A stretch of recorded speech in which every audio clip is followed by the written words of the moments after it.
سمجھ جائیں کہ وہ قوم ہلاک اور تباہ برباد ہو. تو اس بیماری سے بچنا. اور اگلا گناہ جو بتایا رسول اللہ صلی اللہ علیہ وسلم وہ ہے ذخیرہ اندوزی. اب رمضان آ رہا ہے تو بس پھر وہ کاروباری حضرات شروع ہو جائیں گے. وہ جانتے ہیں کہ کون سی چیز رمضان میں زیادہ بکے گی, اس کا سٹاک کر لیا. یہی ذخیرہ اندوزی. تو اس کو پھر مہنگے داموں بیچیں گے. زیادہ تر کھانے والی چیزوں کی بات حدیث مبارکہ میں ہے. جو چیز کھانے پینے میں استعمال ہوتی ہے, فروٹ ہے یا دیگر ضروریات زندگی جو کھانے والی چیزیں ہیں, اس کے متعلق کہ انسان اگر ایسی چیزوں کو اس نیت سے سٹاک کر لے کہ پھر رمضان میں یا آنے والے وقت میں مہنگا کر کے میں بیچوں گا, یہ ذخیرہ اندوزی ہے. اور رسول اللہ صلی اللہ علیہ وسلم نے ارشاد فرمایا ایسا شخص میری امت میں سے بھی نہیں ہے. ایسے کو رسول اللہ صلی اللہ علیہ وسلم نے اپنی امت میں سے ہی نکال دیا. اور سب سے آخری یہ کہ کینہ پرور, جس کے دل میں کسی مسلمان کے بارے میں بغض ہے, حسد ہے, نفرت ہے, رشتہ داروں کے بارے میں, بہن بھائیوں کے بارے میں, قریبی رشتہ داروں کے بارے میں جھگڑا ہے, نفرت ہے, دل میں بغض ہے, تو وہ اپنا دل پہلے پاک صاف کرے, پھر رمضان کے لیے اپنے آپ کو تیار کرے, پھر دیکھیں فائدہ ہوگا کہ نہیں.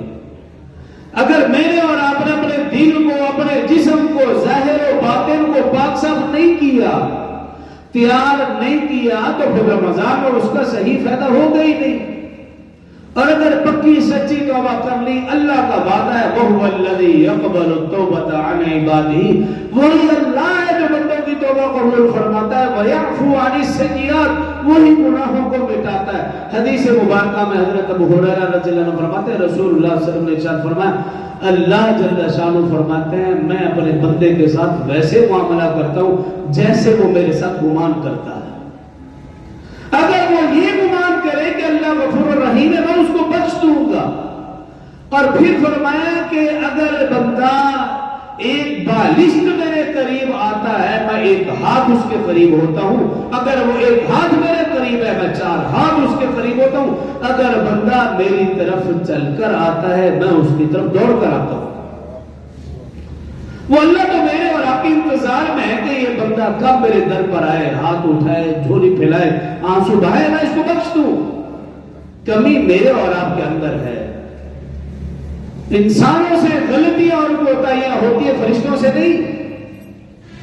اس لیے حدیث آج صبح درس میں بھی میں نے عرض کی تھی, حضرت انس رضی اللہ عنہ راوی ہے, مسلم شریف کی روایت ہے, رسول اللہ صلی اللہ علیہ وسلم نے ارشاد فرمایا اس ذات کی قسم جس کے قبضے میں میری جان ہے, اگر تم لوگ گناہ نہیں کرو گے اللہ تمہیں کسی اور جگہ منتقل کر دے گا اور یہاں ایسی قوم لائے گا جو گناہ کرے گی, پھر اللہ سے معافی مانگے.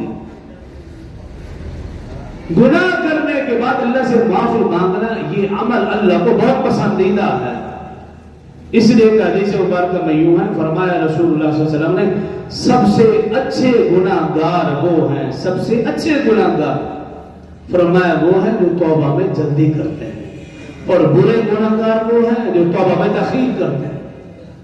اگر میرے اور آپ کے اندر یہ گناہ جن کا ذکر کیا پائے جاتے ہیں یا نہیں بھی پائے جاتے, اس بات کا احتمال رکھتے ہوئے جب پکی سچی توبہ کریں گے, اللہ کے سامنے ہاتھ اٹھائیں گے, گڑ گڑائیں گے, دعا مانگیں گے, آنسو بہائیں گے, اللہ ہمیں ہمارے گناہ کو معاف کر دیں گے, اور پھر ہم پاک صاف ہو کر پھر رمضان کے لیے تیار ہوں گے.